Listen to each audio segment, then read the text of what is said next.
My fiancé called me from LA at 2 a.m. My card declined at the club. Venmo me $3,000 right now or they'll arrest me. I replied, call your daddy, turned my phone off, and went back to sleep. The next morning I got a call from the LA County Sheriff. Sup Reddit. My fiancé just found out I'm not her personal emergency fund and she took it about as well as you'd expect. Grab some popcorn and enjoy the show. This one's insane. Her text came at 2 a.m. The card declined. Security holding us. Venmo me $3,000 now. I sent back a shrugging guy gif and turned my phone off. The voicemail from the LA County Sheriff the next morning was honestly the best alarm clock I've ever had. Let me paint the picture. My name is Isaac, 32, male, industrial equipment sales, making around $95,000 a year. Been dating Vicky for about 2 years, engaged for 7 months. She's 29, works at some boutique PR firm making maybe $45,000, but lives like she's pulling in $500,000. We kept separate apartments because I wanted to make damn sure we were actually compatible before combining our lives. That decision saved me from what could have been a complete financial disaster. Vicky comes from old money. Her grandfather made a fortune in commercial real estate back in the day. The family's loaded, country club memberships, summer homes, the whole deal. But they cut her off about 3 years ago for reasons she always danced around. Something about refusing to work for the family business and dating guys they didn't approve of. She said they were toxic and controlling. Her spending was obvious from the start. Designer everything. Her apartment was full of stuff that cost more than my truck payment. She'd casually mention dropping $2,000 on a purse like it was nothing, then 2 weeks later ask if I could cover her half of dinner because she was waiting on her paycheck. For months we went to this steakhouse she wanted to try. The place was nice, but when the check came, $210 for 2 people, she just sat there scrolling Instagram while I grabbed it. Didn't even do the fake wallet reach. On the drive home I brought it up. She gave me this shocked look. She thought I was cheating since I'd suggested going out, except she'd been the one who picked the restaurant and made the reservation. That pattern repeated every single time. She'd suggest expensive plans, then suddenly have no money when bills showed up. 2 months later she mentioned needing new brakes.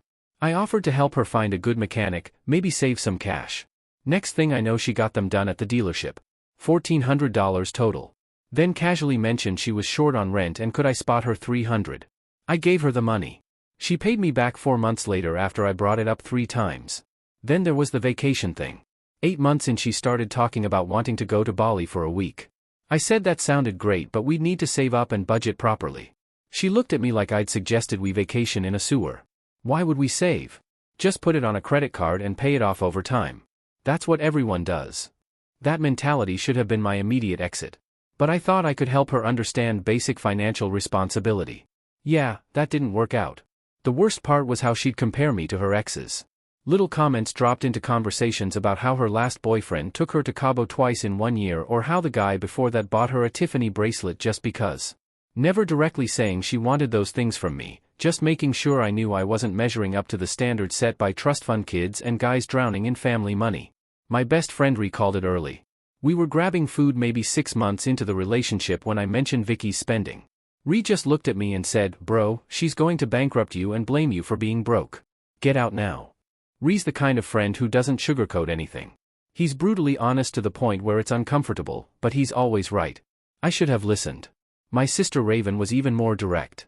She met Vicky twice and immediately pulled me aside after the second time. She's using you as a replacement trust fund. Raven's a corporate lawyer, sharp as hell, takes zero nonsense from anyone. She sized Vicky up in about 10 minutes and saw right through it. But I was in that phase where you ignore red flags because you think you can make it work through communication or whatever. In love and stupid. The engagement happened last fall during a trip to Colorado. I proposed because I genuinely thought we could work through the money stuff with better boundaries and honesty. She said yes. Immediately posted about 50 Instagram stories with the ring from every angle. Then started planning a wedding that would have cost more than a down payment on a house. That's when the real financial nightmare started. Now let me tell you about the friend group from hell. Vicky's friends were textbook toxic. For women from her sorority days who all married money and spent their time competing over who could burn through cash the fastest. Allison, Courtney, Megan, and Paige. Every single one married to finance guys or family money. None of them worked. Their full-time job was spending their husband's money and posting about it online. These women were nasty. Not just regular mean girl stuff, calculated warfare designed to make Vicky feel like garbage for not keeping up with their lifestyle. I watched it happen in real time at Allison's birthday dinner back in March. We met at this trendy spot in West Hollywood. The women spent 2 hours comparing recent purchases like they were showing off battle scars. Courtney had just bought a $7,500 purse. Megan was planning a kitchen remodel. Paige casually mentioned her husband bought her a new Range Rover because her old one was 2 years old and she was tired of it. Vicky sat there quiet the whole dinner, barely touching her $60 entree while her friends flexed about money they didn't earn. They'd plan expensive trips or activities, invite Vicky, then act shocked when she couldn't afford it. These were grown women acting like high school bullies with unlimited credit cards. I saw the psychological torture firsthand at a group brunch Vicky dragged me to. The women spent the whole meal planning a ski trip to Aspen. $4,000 per person for the weekend. They went around the table confirming who was in, deliberately saving Vicky for last. When they finally asked her, everyone went quiet, waiting for her to admit she couldn't afford it. She stammered something about needing to check her work schedule. Courtney smiled and said, "Oh right. You actually have to work for a living. We forgot." The table laughed. Vicky laughed too, but I could see how much it hurt. I almost said something, but Vicky squeezed my hand under the table. Her signal to stay quiet and not make it worse. The worst part, they'd already booked the trip. Vicky was never actually invited. They just wanted to watch her squirm. After we left, Raven called that. "I saw what those women posted today. Vicky needs to cut them off immediately or they're going to destroy whatever self-worth she has left." Actually, scratch that. I don't think she has any self-worth left. They've already destroyed it. I told Vicky over and over that these weren't real friends. Real friends don't financially terrorize each other for entertainment. But she was desperate to stay in their social circle even if it meant drowning in debt to keep up. Met them once at a party and within 20 minutes told me, "Those women are going to destroy your girl," and laugh while they do it. She needs to cut them off. But Vicky couldn't let go. Her whole identity was wrapped up in being part of their group even though they treated her like dirt. The breaking point came with Allison's engagement party 3 weeks before the LA trip. Some hedge fund guy proposed with a ring that probably cost 6 figures. And they threw this massive party at a rooftop venue in downtown LA. I went with Vicky and immediately regretted it. 50 people, catered refreshments with premium everything, catered food. The women were dressed in outfits that could have fed a small country. Vicky borrowed a dress from her roommate because nothing in her closet was nice enough. Spent $250 getting her hair and makeup done. The women competed over everything.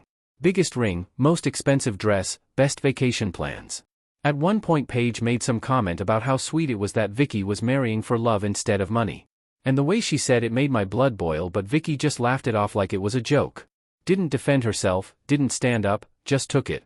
On the drive home she was quiet for the first 15 minutes, then started talking about how beautiful Allison's ring was, how lucky she was to find a man who could provide that lifestyle, how nice it must be to never worry about money. That's when I knew she wasn't looking at me as a partner. She was calculating my earning potential against her friends' husbands' portfolios. The week after Allison's engagement party she started dropping hints about wanting a bigger ring. Mine was a solid 1 carat from a regular jewelry store. Nice ring, reasonable price, looked good on her hand. Apparently it wasn't impressive enough for the group chat anymore. She'd send me screenshots of rings Allison and the other girls were posting.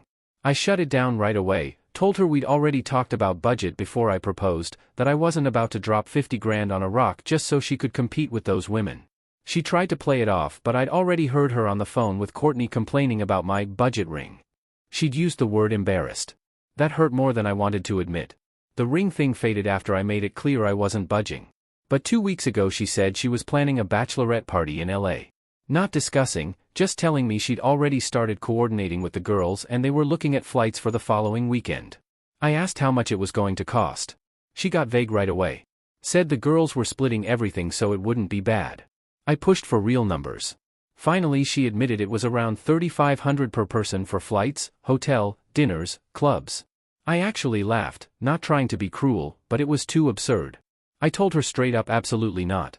If she wanted to go to LA she needed to figure out how to pay for it herself. The fight that followed was nuclear. She said I was being controlling, that any man who actually loved his fiancée would want her to have fun with her friends, that I was humiliating her by making her look poor compared to the other girls. She pulled out her phone and shoved it in my face, showing me their group chat, all the girls confirming their spots, posting about outfits they'd bought for the trip, sharing links to rooftop bars and beach clubs they wanted to hit. "Look at this," she said, voice getting shrill. "They're all going. I'm going to be the only one stuck at home because my fiancé won't support me having one fun weekend before we get married." I reminded her we'd talked about financial compatibility before getting engaged.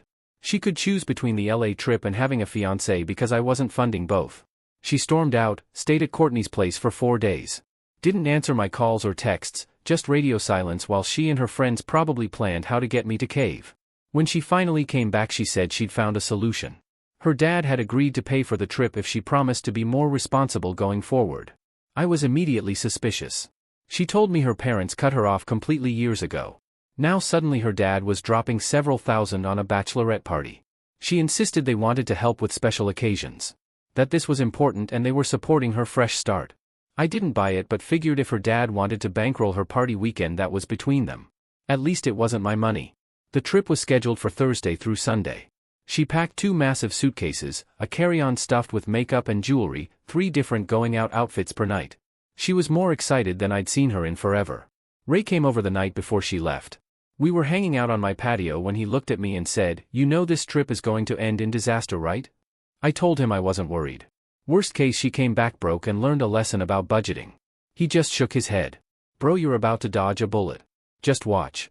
He was more right than either of us knew. Thursday morning, Vicky left for the airport. Immediately started posting stories, pre-flight drinks in the terminal, first-class seats that definitely weren't in any budget she'd mentioned. Group selfies where everyone looked ready for a magazine shoot. The red flags started right away. Thursday night her stories showed dinner at Nobu Malibu. The table was covered in expensive sushi and bottles I knew cost serious money. Friday was pool cabanas at their hotel in Beverly Hills, the kind that rent for $800 a day minimum with premium service and dedicated staff. Her stories showed them lounging around like celebrities, not a care in the world. Saturday morning was shopping on Rodeo Drive. None of this matched any reasonable budget. This was full luxury mode. I texted Ray a screenshot of her latest story. Them at some rooftop lounge with a VIP table set up. He replied instantly, "Start planning your exit strategy. This is going to get worse." Raven called me Saturday afternoon. She'd been following Vicky's stories too. "Please tell me you're not paying for any of this." I told her Vicky said her dad was covering it. Raven just laughed. Her dad didn't give her a dime. She's maxing out credit cards as we speak. Get ready for the fallout. Saturday night I went to bed around midnight. Had stuff to do Sunday. Put my phone on silent and crashed. I woke up Sunday morning around 9 to my phone going crazy. Notifications everywhere. Missed calls from Vicky, multiple unknown numbers, voicemails piling up, text messages that got more unhinged as the night went on. The timeline I figured out later was this. Saturday night around midnight, Vicky and her crew went to some exclusive club in West Hollywood. Got a VIP table, kept ordering premium service all night long. Around 2:30 a.m. the bill came. Just over $11,000 for one table. Vicky tried to pay. Card declined. Tried another. Declined. Tried a third. Also declined. The other girls tried splitting it. Between all of them they could scrape together maybe $4,000 in available credit. The club wasn't having it. Security got involved, took all their IDs, said nobody was leaving until the bill was paid. According to what I found out later, they sat there for over an hour trying to figure it out. Courtney called her husband, who told her to handle her own problems. Megan tried negotiating with the manager, who basically laughed in her face. Allison was crying in the bathroom. That's when Vicky started blowing up my phone. Missed the first dozen calls because I was asleep. Then at 2:47 a.m. my phone rang loud enough to wake me up. Some emergency contact setting I'd forgotten about. I answered half asleep. Heard loud music blasting in the background and Vicky screaming over it. She didn't even say hello. Just went straight into "my card declined. Security won't let us leave. Venmo me $3,000 right now or they're calling the cops." I sat up, brain trying to process what she was saying. "What are you talking about? We ran up a tab at the club and nobody's cards are working. They took our IDs. I need you to send money right now or they're going to have us arrested." Well, that's when everything clicked. "I thought your dad was paying for this trip. He gave me money for the hotel and flights, but we spent more than expected. My cards are maxed out and the girls can't cover it. Please, you have to help me. $11,000 for one night at a club. I couldn't even process that. How much is the tab? 11 grand. But they said they'd settle for 8 if we pay cash tonight. Please, baby. Security won't give us our IDs back." $8,000 to bail her out of a mess she created by lying about having money for a trip she couldn't afford.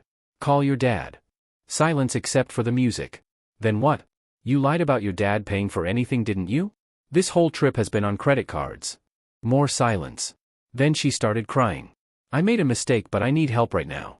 We can talk about it later. That's when I made the decision that changed everything. Call your dad. I'm not your bank account.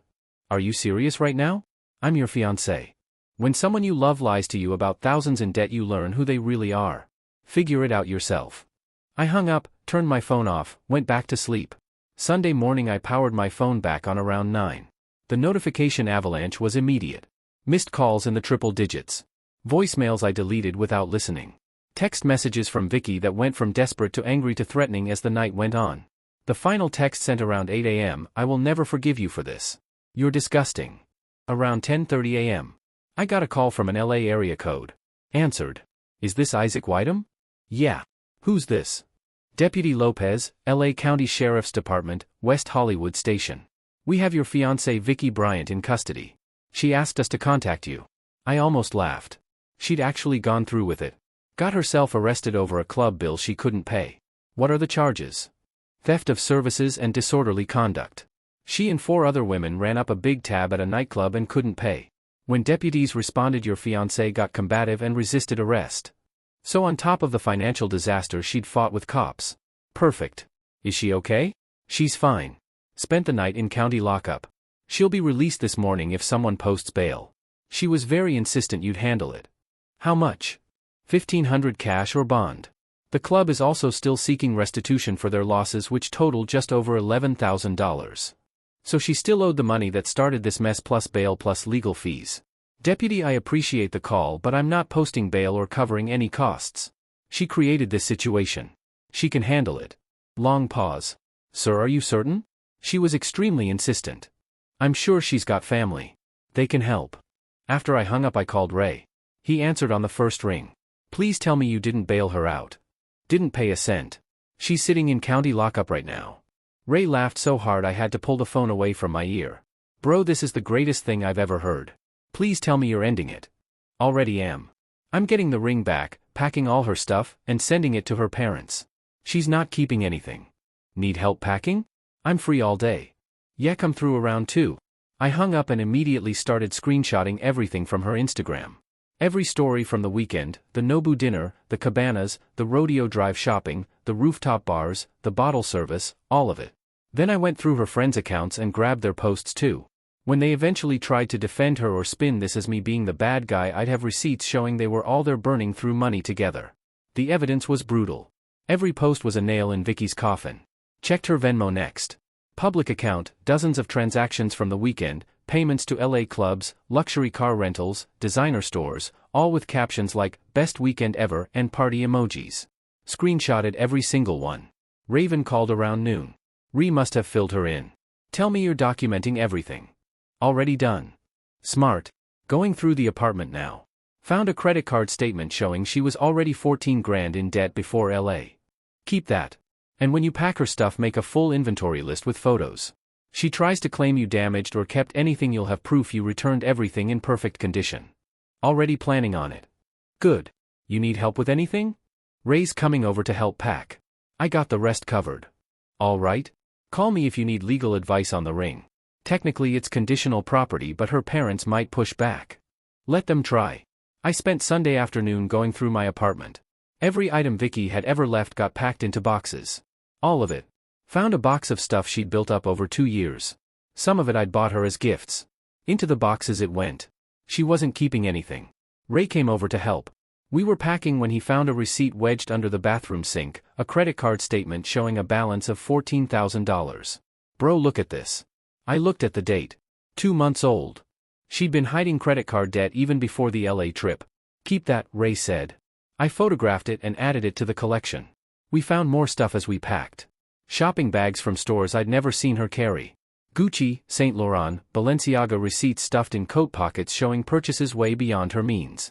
A small notebook where she'd been tracking which credit cards had available limits and which were maxed out, complete with minimum payment due dates circled in red. By the time we finished, we had 4 boxes of her stuff and a folder full of financial receipts and statements that painted a picture of someone completely out of control with money. By Sunday evening I had 4 boxes packed and labeled.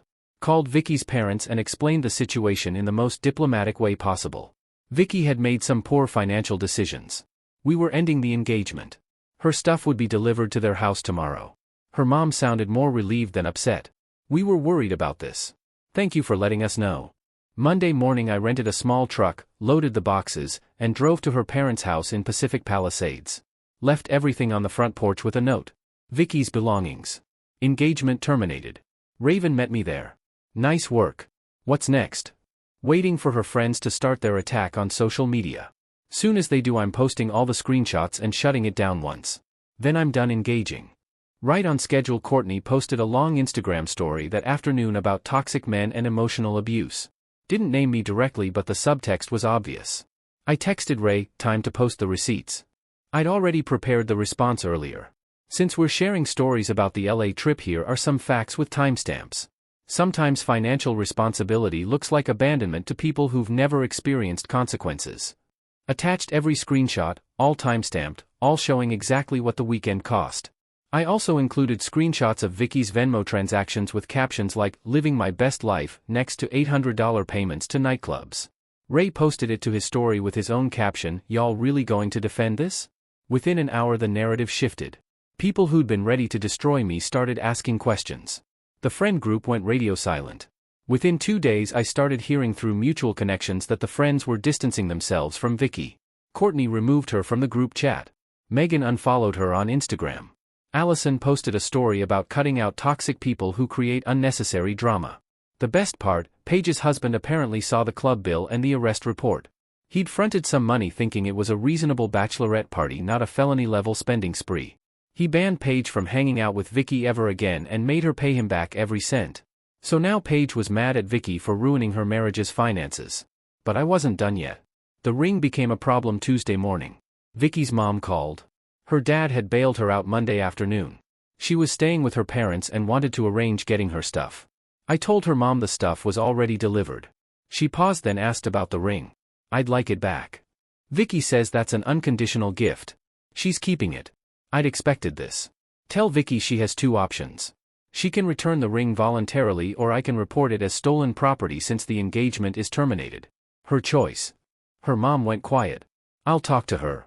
2 hours later Vicky's dad called. Let's be reasonable about this. The ring was a gift. The ring was a conditional gift as part of an engagement contract. The engagement is terminated. I want it back. Vicky is very attached to it. Vicky can be attached to explaining to a judge why she kept a $6,000 ring after ending the engagement through fraud and criminal behavior. He sighed. I'll have her return it. Wednesday afternoon he showed up at my apartment with the ring in its original box. Didn't say a word, just handed it over and left. Didn't make eye contact. Didn't try to argue. I immediately drove to the jeweler and returned it.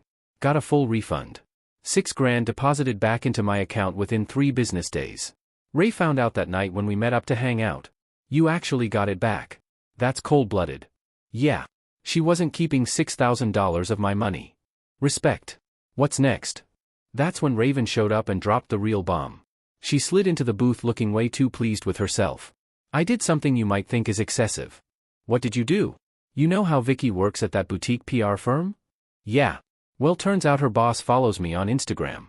We're in the same professional network and she happened to see the screenshots of Vicky's LA trip. I saw where this was going. Raven, what did you do? I didn't do anything. Her boss made her own conclusions about an employee who took a long weekend, posted a ton about expensive activities during work hours, and then got arrested for theft of services. Vicky's probably going to get a call about her employment status real soon. Ray almost choked. Bro, your sister is diabolical. Raven shrugged. I'm just saying, if you're going to post your criminal activity all over social media while you're supposed to be working, maybe don't have your boss in your follower list. The call came Thursday morning. Vicky's roommate texted me. Vicky had been fired. Something about social media conduct and representing the company poorly. They'd let her go effective immediately. So in 1 week she had gotten arrested in LA for theft and fighting cops, racked up over $15,000 in new debt she couldn't pay, lost her fiancé and her ring, lost her job for posting her crimes on social media, had to move back in with her parents at age 29, been cut off by all her friends who blamed her for the disaster, and I felt absolutely nothing except relief that I dodged this mess. Ray and Raven were at my place Thursday night when my doorbell rang. I checked the camera. Vicky standing on my porch looking like she hadn't slept in days. Don't answer it, Raven said. Wasn't planning on it. I turned up the TV volume. Vicky rang the bell 6 more times, then started pounding on the door. Isaac, I know you're in there. We need to talk. She kept at it for another 10 minutes. I could hear her voice getting more desperate with each round of knocking. She kept pounding for another 5 minutes before finally leaving. Sent a string of text messages I didn't read. Friday morning her friends tried one last coordinated attack. Allison posted about men who abandon women in crisis. Megan shared something about financial abuse. Paige wrote a whole essay about controlling behavior. Ray handled it for me, posted one reply. Since we're talking about financial abuse, here's someone hiding $14,000 in debt from their partner while planning a wedding. Y'all really want to die on this hill. The post got deleted within an hour. Vicky tried calling from different numbers all weekend. I blocked each one without answering. 2 weeks after the LA disaster I was finally starting to feel normal again. Spent the week focusing on work, hitting the gym, hanging with Ray and Raven, just living my life without the constant stress of managing someone else's financial crisis. Friday night Ray convinced me to go out. Some new rooftop lounge downtown that had opened recently. Raven was meeting us there with a few of her work friends. I wasn't really feeling it but figured I'd been a hermit long enough. Time to remind myself what normal social interaction looked like.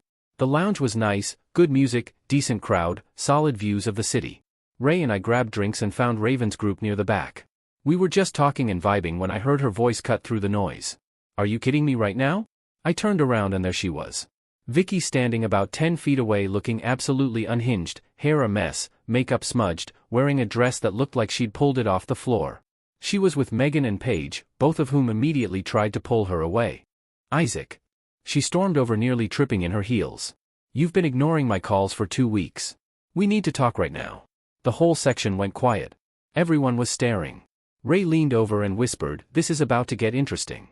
Vicky, you need to leave, I said calmly. We're busy here. Leave? Leave? You destroyed my life and you think you can just tell me to leave? You destroyed your own life. I just stopped funding the destruction.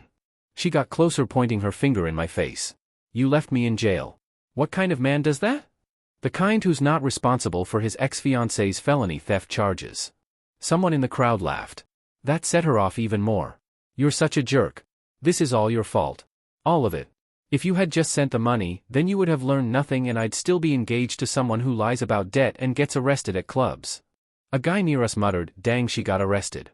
His friend replied, this is better than reality TV. Vicky heard them and spun around. Mind your own business. The guy held up his hands. You're screaming in public. It's everyone's business now.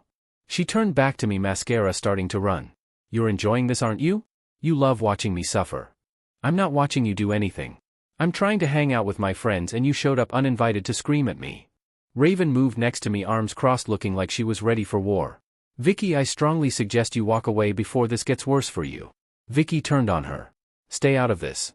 This is between me and Isaac. Actually, it's not. There is no me and Isaac anymore. I said we're done. Have been for 2 weeks. You need to move on. Move on? You ruined everything. I lost my job. My friends hate me. My parents are making me see a financial counselor. Ray couldn't hold back. That's tough. She whipped around to face him, fury in her eyes. You did this. You told him to leave me. I told him to leave you 6 months ago. He should have listened then. Would have saved everyone a lot of trouble. Who the heck do you think you are? Vicky looked like she was about to lunge at him. Megan and Paige grabbed her arms, but she wasn't done.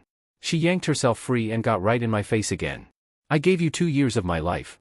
I was planning our wedding and you threw it all away because I made one mistake. One mistake? That's a pattern of terrible decisions. Everyone makes mistakes. You're supposed to love someone through their worst moments. Raven stepped in. Love doesn't mean becoming a human ATM for someone who sees you as a solution to their spending addiction. Someone in the crowd yelled, she's right. A few people clapped. Someone else muttered, yikes, loud enough for everyone to hear. Vicky looked around, seeming to realize for the first time that a crowd had formed. Phones were out everywhere. People were recording. A few were openly laughing. She spun back to me one more time. Her voice cracked, half crying, half yelling, completely unhinged. How can you just stand there like you don't even care? You're cruel. You're heartless. I'm done with this conversation. I turned back to the bar, completely dismissed her. That was apparently the final straw. She grabbed my shoulder, trying to spin me back around.